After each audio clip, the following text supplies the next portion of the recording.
नमस्कार दोस्तों, किस्से कहानी चैनल में आप सभी का स्वागत है। आज जो कहानी लेके आई हूँ वो एक ऐसी लड़की की कहानी है जो सपनों के पीछे भागती तो ज़रूर है, लेकिन अंत में उसके पास सब कुछ होते हुए भी वो खाली हाथ रह जाती है। कहानी का मॉरल बहुत ही प्यारा है। इसको सुनने के लिए आपको अंत तक कहानी सुननी पड़ेगी। और साथ में जो ये कहानी लिखी है ये मधु वशिष्ठ जी ने लिखी है, और जो कि मैंने सोशल मीडिया पर पढ़ी थी। बहुत ही प्यारी कहानी है और शॉर्ट स्टोरी है। तो चलिए शुरू करते हैं कहानी। महत्वाकांक्षी सपने। प्रणव का मैसेज आया कि उसकी शादी नवंबर में है। मानसी ने भी देखा और न चाहते हुए भी उसकी आंखें भीग सी गई। प्रणव कुछ साल पहले जो है उसके पड़ोस में रहता था। उसकी तब नई जॉब लगी थी। दोनों अक्सर मेट्रो में साथ में मिल जाते थे। प्रणव के माता पिता जो थे गांव में रहते थे, और मानसी की नौकरी लगने के बाद मानसी के माता पिता भी उसके लिए अच्छे से वर की तलाश कर रहे थे। प्रणव ने मानसी के लिए अपना रिश्ता भिजवाया।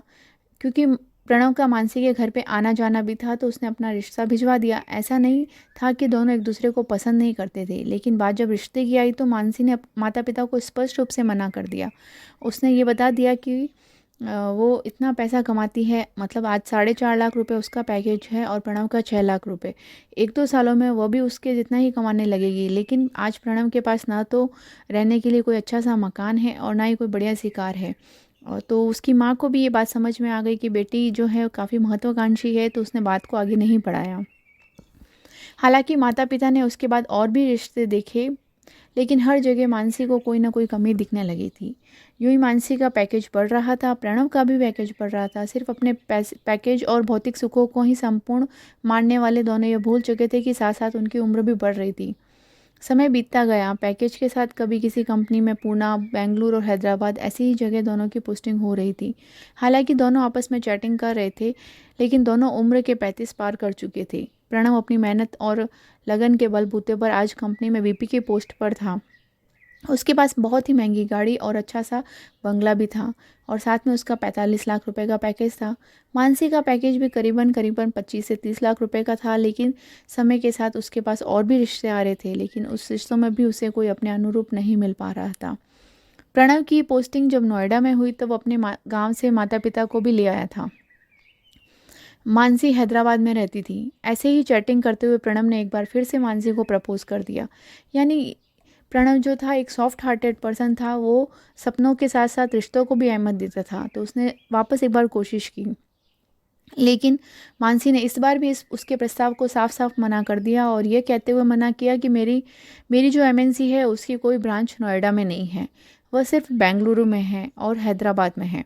शादी करने के बाद वो नोएडा तो नहीं शिफ्ट हो सकती। और ये भी साथ में उसने जता दिया कि वह अगर उसके साथ शादी कर भी ले तो उनके माता पिता के साथ उसका रहना मुश्किल होगा, क्योंकि दोनों अपने अपने कामों में बिजी रहेंगे तो उनका ख्याल वो नहीं रख पाएगी। मानसी को जो पूरा विश्वास था कि प्रणव आज भी उससे शादी करना चाहता है, तो हो सकता है कि वो उसके लिए वापस कोशिश करेगा और वो उसका इंतज़ार करेगा। मानसी की मम्मी ने उसको इस बार फिर से समझाया कि बेटा तुम्हारी उम्र बढ़ रही है, मुझे तुम्हारी बात पहले ही नहीं माननी थी, उसी समय तुम्हारी शादी कर लेनी थी समय देखते हुए, लेकिन अभी तुम्हारी उम्र काफ़ी बढ़ चुकी है। और अगर वो लड़का जो वो पहले जिसने पहले रिश्ता भिजवाया था वो अभी भी इंटरेस्टेड है, तो तुम उससे शादी क्यों नहीं कर लेती। तो पहले तो तुम कह रही थी कि उसके पास गाड़ी और बंगला नहीं है, लेकिन आज उसके पास गाड़ी बंगला सब कुछ है, तो तुम क्यों नहीं उससे शादी कर लेती। लेकिन मानसी को इस बात को सुनकर काफ़ी गुस्सा आया और उसने माँ का फ़ोन भी काट दिया। आज जब चैटिंग में प्रणव ने मानसी को सूचित किया कि वो उसकी शादी नवंबर में होने वाली है, और वो जिस लड़के से शादी कर रहा है वो उसकी माता पिता की पसंद की है, और सबसे अच्छी बात है कि वो कोई नौकरी नहीं करना चाहती, यानी वो इतनी महत्वाकांक्षी नहीं है, वो अपने रिश्तों को महत्व देती है। वो घर में रहकर माता पिता के साथ में उनकी सेवा भी करना चाहती है और परिवार को संभालना चाहती है। तो ये बात सुनकर मानसी को काफ़ी धक्का लगा, और प्रणव ने उसको वापस समझाया कि तुम सही सही कह रही थी, मैं तुम्हारे लायक नहीं हूँ, हमारे जो रास्ते हैं वो काफ़ी अलग हैं। तुम हमेशा भौतिक सुख सुविधाओं को महत्व देती हो और मैं रिश्तों को भी साथ में महत्व देता हूँ। तो मेरी पत्नी जो है वो बिल्कुल मेरे अनुरूप है। मैं तुम्हें ये शुभकामनाएं देता हूँ कि तुम्हें भी भविष्य में ऐसा ही कोई जीवन साथी मिले जो तुम्हारे अनुरूप हो। ये बात सुनकर मानसी को काफ़ी धक्का लगा, और उसको ये समझ में आने लगा कि वह सुख सुविधाओं से ही सारी खुशियाँ नहीं खरीदी जा सकती। उसने जब अपने आप को आईने में देखा तो उसको अपनी बढ़ती उम्र और अकेलेपन का एहसास हुआ। उसने आज अपनी माँ को दिल्ली फ़ोन लगाया, और जो है कई वर्षों बाद मतलब उसने अपनी माँ के सामने दिल खोलकर अपना दिल खोलकर रोई। तो माँ को समझ में आ गया कि बेटी को अपनी गलती का एहसास हो गया है कि अपने सपनों के पीछे ही नहीं भागना चाहिए। वो काफ़ी महत्वाकांक्षी थी, लेकिन उसको महत्वाकांक्षी बनाने में कहीं न कहीं उसकी माँ का भी हाथ था। अगर वो उसकी माँ उसको घर और परिवार की थोड़ी इम्पोर्टेंस भी, मतलब उसका महत्व समझाती कि नहीं बेटा, जीवन में पैसा कमाना ही सब कुछ नहीं है और घर और परिवार और रिश्तों का भी बहुत महत्व होता है। नहीं तो एक समय के बाद हमें अकेलापन सा लगने लगता है। सपनों के पीछे भागते भागते हम बहुत आगे निकल जाते हैं और फिर हम अकेले रह जाते हैं क्योंकि हमारे पीछे कोई भी नहीं होता। तो ऐसा करके उसकी माँ ने जो है, अगर उसको समय पर इन सारी बातों को बताया होता तो वो रिश्तों की अहमियत समझती। अब उसकी माँ को अपनी गलती का भी एहसास हो रहा था, लेकिन क्या कर सकती थी। उसके पास आज कोई उत्तर नहीं था। उसने अपने पति को बोला कि मुझे अपनी बेटी से मिलने जाना है, इसलिए हैदराबाद की टिकट बुक कराइए।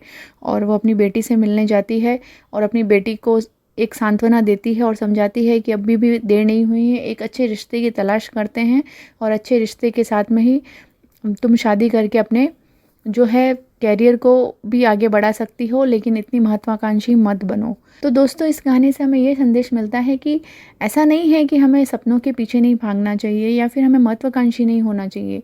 अच्छी बात है कि हम महत्वाकांक्षी बने, लेकिन इतना भी महत्वाकांक्षी नहीं बने, क्योंकि पुराने लोग कह के गए हैं कि अति हर चीज़ की बुरी होती है। तो अगर हम अति महत्वाकांक्षी बनेंगे, यानी सपनों के पीछे भागते रहेंगे, तो हम मंजिल तो पा लेंगे, लेकिन जब हम पीछे मुड़ के देखेंगे तो हमारे साथ में कोई भी नहीं होगा, हम काफ़ी अकेले रह जाएंगे।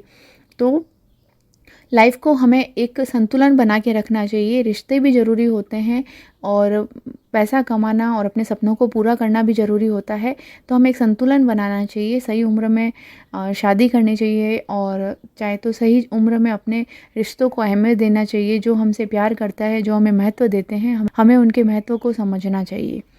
तो इस कहानी से हमें ये संदेश मिलता है कि महत्वाकांक्षी बने, लेकिन अति महत्वाकांक्षी नहीं बने और सपनों के पीछे पागलों की तरह नहीं भागें।